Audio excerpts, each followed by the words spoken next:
नमस्कार दोस्तों, स्वागत है आपका हमारे इस YouTube चैनल पे। दोस्तों, आज के जनरेशन में लोगों के पास वक्त ही नहीं है कि वो तीर्थ स्थल और मंदिर जा सके और उनके दर्शन कर सके। लेकिन दोस्तों, आज से हम आपको हर हफ्ते एक नए और चमत्कारिक मंदिर के दर्शन कराएंगे और साथ ही उस मंदिर की पूरी जानकारी भी देंगे, जिससे भले ही आप तीर्थ स्थल या मंदिर नहीं जा पाते, लेकिन अपना कीमती वक्त निकालकर हमारे द्वारा बताए गए और दिखाए गए मंदिरों के दर्शन जरूर कर सकते हैं और उसकी जानकारी भी आपको चल जाएगी। तो दोस्तों, हम आपका कीमती वक्त बर्बाद नहीं करते हैं और चलते हैं आज के दो रहस्यमय और चमत्कारिक मंदिर की ओर, जिसका आपको दर्शन करा सके और उसकी पूरी जानकारी आपको बता सके। तो दोस्तों, नंबर 1 में हम आपको बताएंगे एक ऐसे मंदिर के बारे में जिसे स्वयं माता पार्वती और महादेव द्वारा बनाया गया है। दोस्तों, हम बात कर रहे हैं एकाम्बरेश्वर मंदिर के बारे में, जो कि कांचीपुरम के सबसे बड़े मंदिरों में से एक है। यह एक समृद्ध इतिहास वाला एक आकर्षक मंदिर है और इसकी पवित्रता पर चर्चा करना उचित है। यह पंचभूत स्तंभ से जुड़े मंदिरों में से एक है।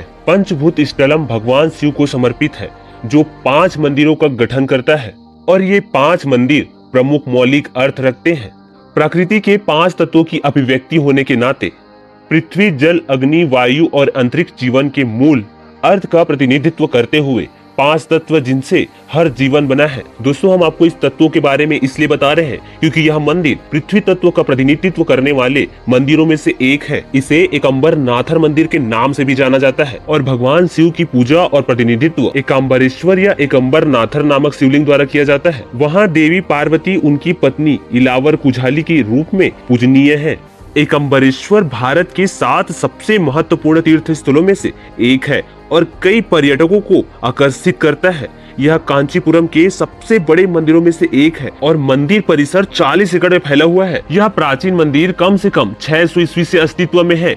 यह हजारों वर्ष पुराना है, जिसे विभिन्न राजाओं द्वारा तोड़वाया और पुनर्निर्मित किया गया। दोस्तों, इस मंदिर का निर्माण सबसे पहले पल्लवों ने करवाया था।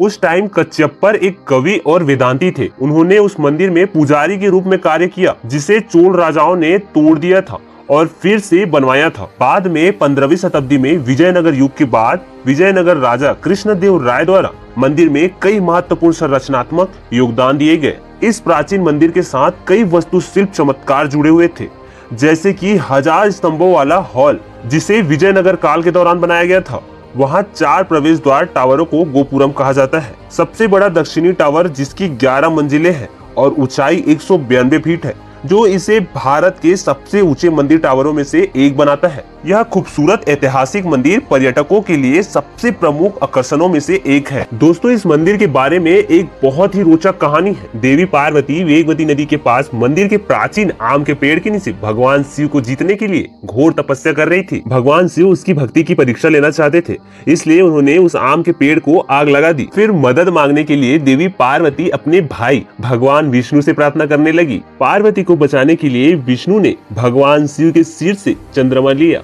और उसे ठंडा करने के लिए आम के पेड़ और पार्वती पर उसकी किरणें बरसाई। यह परखने के लिए कि पार्वती कितनी दृढ़ है, भगवान शिव ने फिर से पार्वती को धमकी देने और उनकी तपस्या को बाधित करने के लिए गंगा नदी को भेजा। लेकिन पार्वती ने गंगा से अनुरोध किया और उन्हें आश्वस्त किया कि वे बहनें हैं और एक ही सर्वोच्च सती भगवान शिव की पूजा करती है। फिर माँ गंगा ने उनका अनुरोध स्वीकार कर लिया और उन्हें कोई नुकसान नहीं पहुंचाया और उनकी तपस्या में विघ्न न डालने पर उसने सहमति व्यक्त की। पूजा करने और भगवान शिव से एकाकर होने की इच्छा से पार्वती रेत से एक शिवलिंग बनाई। पार्वती की भक्ति से प्रभावित होकर भगवान शिव मानव रूप में अवतरित हुए और पार्वती से विवाह किया। फिर भगवान शिवलिंगम पार्वती के रूप में वहां स्थापित हुए और उनकी पूजा की गई। फिर यहाँ भगवान शिव को एकाम्बरेश्वर या आम के पेड़ के भगवान के रूप में जाना जाने लगा। दोस्तों, एकाम्बरेश्वर नाथ और उसकी पूरी कहानी के बाद हम आपको लेकर चलते हैं नंबर 2 में, जिसमें हम आपको बताएंगे छत्तीसगढ़ के भूतेश्वर नाथ मंदिर के बारे में। दोस्तों, छत्तीसगढ़ में तो कई शिव मंदिर हैं, लेकिन यदि सबसे अलग शिव मंदिर की बात करें या होती है तो भूतेश्वर नाथ का नाम सबसे पहले आएगा। भूतेश्वर नाथ महादेव जागृत माने गए हैं क्योंकि साल दर साल यहाँ स्थापित शिवलिंग का आकार बढ़ता जा रहा है।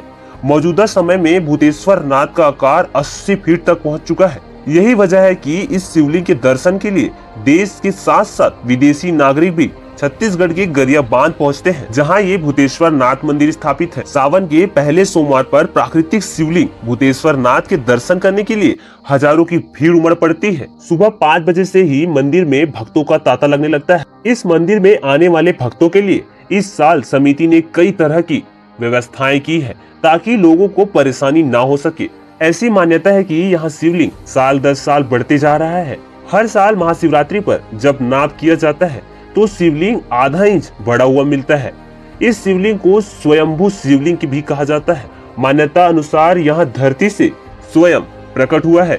इस मंदिर की खोज लगभग 30 साल पहले हुई थी, जब चारों तरफ घने जंगलों के बीच मौजूद एक छोटे से टीले से आसपास के गांव वालों को बैल की हुकारने की आवाज आती थी।